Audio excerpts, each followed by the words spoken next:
Okay, આપનો પરિચય આપશો? મારું નામ અજય સાગરિયા છે, કુંભારવાડા સામાજિક કાર્યકર્તા. આજે મને જાણવા મળ્યું છે લોકોના કહેવા મુજબ કે કુંભારવાડા રાધાકૃષ્ણ હોલની બાજુમાં એક મોટો ભૂવો પડી ગયો છે.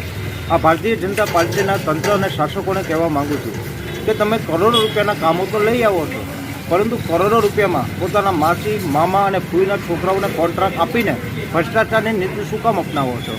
આજે કુંભારવાડામાં વિકાસના કાર્યો ભરપૂર પ્રમાણમાં થઈ રહ્યા છે, એ માત્ર કાગળ ઉપર થઈ રહ્યા છે અને કાગળ ઉપર જે બજેટ ફાળવવામાં આવે છે એ પ્રમાણે કામગીરી કરવામાં નથી આવતી, જે આજે જોવા મળે છે. કુંભારવાડામાં જ્યારે ગઢીચીનું રોડનું કામ કરવામાં આવ્યું એ પણ કરોડોના ખર્ચે કરવામાં આવ્યું, એમાં મોટા મોટા ભૂવો પડી રહ્યા છે. આજે એ જ તમારા ભ્રષ્ટાચારની નીતિ ખુલ્લી પડી ગઈ છે, લોકોને ખબર પડી ગઈ છે. આવનારા સમયમાં ભાવનગર મ્યુનિસિપલ કોર્પોરેશનને કહેવા માગું છું કે યોગ્ય વ્યક્તિને કોન્ટ્રાક્ટ આપવામાં આવે જેથી કરીને સારી રીતે કામગીરી થાય.